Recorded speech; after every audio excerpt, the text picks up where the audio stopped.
Hello my students, आज की इस वीडियो में हम डिस्कस करने जा रहे हैं determination of a force from its perpendicular components.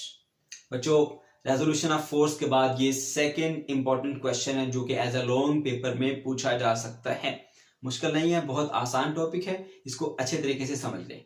बच्चों, करना क्या है, इसमें हमें दो परपेंडिकुलर कंपोनेंट्स दिए जाते हैं और हमने उसकी हेल्प से एक्चुअल फोर्स को कैलकुलेट करना है। ठीक है, तो दो कंपोनेंट आप कंसीडर करेंगे, एक एफ एक्स और एक एफ वाई।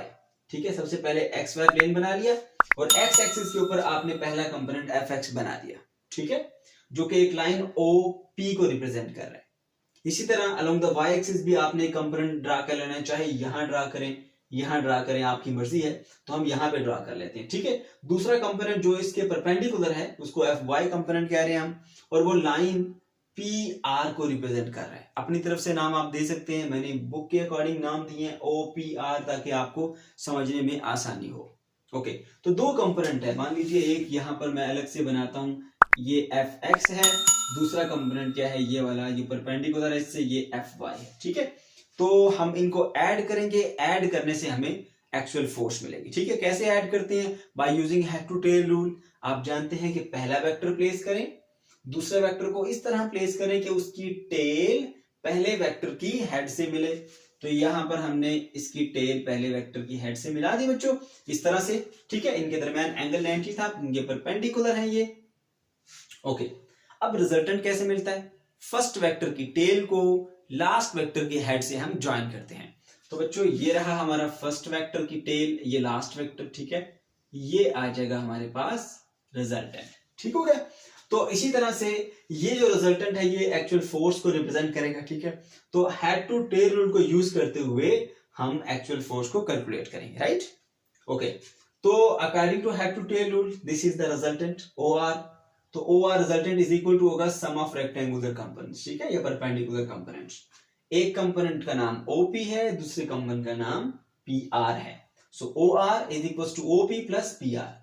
फिर से बता दूं बच्चों, ओ आर यहां पर एक्चुअल फोर्स को रिप्रेजेंट कर रहा है, इसको हमने एफ से डिनोट कर दिया। ठीक है, ओपी क्योंकि अलोंग द एक्स एक्सिस है इसलिए एफ एक्स, और इसी तरह पी आर को एफ वाई लिखा। ठीक है, इस तरह से आपको फोर्स मिल गई वेक्टर फॉर्म में। लेकिन आपको फाइंड करना है इसका मैग्नीट्यूड और साथ ही साथ फाइंड करनी है डायरेक्शन। ओके, अब बच्चों जरा गौर करो, ये एक राइट एंगल ट्राइंगल बन गई है। ठीक है, ये देखिए O P R right angle triangle बन गई है, जिसमें एक साइड जो है वो ये एफ एफ वाई है, ये वाली साइड एफ एक्स है और ये एफ है। हमें इस साइड को फाइंड करना है। ठीक है, ये साइड फाइंड करनी है हमने, जो कि फोर्स का मैग्नीट्यूड है। राइट, तो एक राइट एंगल ट्राइंगल की अगर दो साइड आपको दी जाएं और तीसरी साइड फाइंड करनी हो तो आप बहुत आसानी से फाइंड कर सकते हैं by using the Pythagoras theorem. ठीक है बच्चों, तो क्या करेंगे आप, ठीक है, magnitude can be find by using the right angle triangle POR। ठीक है, POR ट्राइंगल को यूज करते हुए अब इस फोर्स का मैग्नीट्यूड फाइंड कर सकते हैं, क्योंकि मैंने आपको बताया ट्राइंगल राइट एंगल ट्राइंगल है, दो साइड इसमें हमें गिवन है और थर्ड को हमने फाइंड करना है, तो इजीली फाइंड कर सकते हैं। तो उसके लिए फिर हम क्या यूज करेंगे बच्चों, Pythagoras theorem.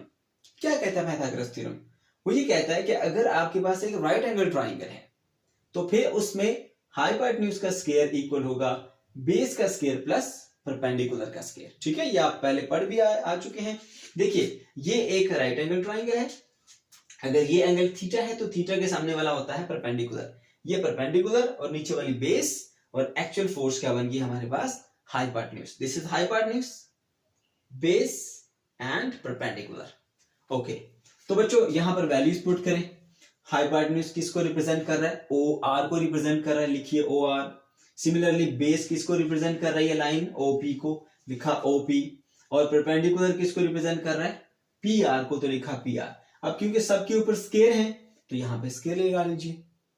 Okay, O R is basically actual force जो हमें फाइंड करनी है, जिसकी मैग्नीट्यूड हमें रिक्वायर्ड है।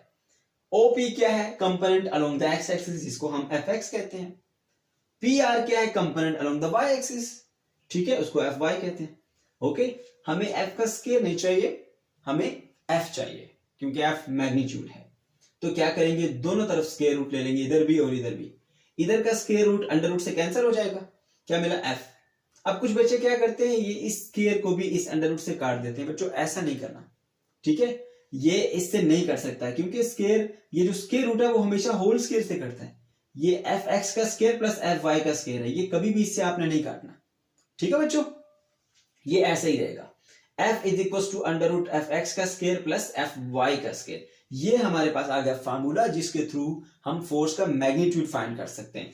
जो एफ एक्स और एफ वाई की वैल्यू आपको गिवन होती है, एक यहां पर वैल्यू पुट करेंगे, एक यहां पर सॉल्व करेंगे, तो आपको आंसर मिल जाएगा, वो फोर्स का मैग्नीट्यूड होगा। ओके, अब बच्चों हमें नेक्स्ट फाइंड करनी है डायरेक्शन ऑफ द फोर्स, क्योंकि फोर्स एक वेक्टर क्वांटिटी है, इसका मैग्नीट्यूड भी होता है, डायरेक्शन भी होती है। तो फिर हम डायरेक्शन कैसे फाइंड करेंगे? देखिए, डायरेक्शन फाइंड करने के लिए हम ट्रिग्नोमेट्रिक रेशियो को यूज करते हैं। साइन कॉस टेन में से कौन सी यूज की हमने? टेन। अब आपके माइंड में ये होगा कि हम साइन कॉस को क्यों यूज नहीं करते, टेन को ही क्यों यूज कर रहे हैं? बच्चों, हमें जो गिवन साइड्स हैं वो क्या? दोनों परपेंडिकुलर कंपोनेंट्स। हमने एंगल को फाइंड करना है, ठीक है? तो साइन कॉस टेन ये ट्रिग्नोमेट्रिक रेशियो है, जिनमें से टेन ऐसी ट्रिग्नोमेट्रिक रेशियो है जो परपेंडिकुलर और बेस को डील करती है।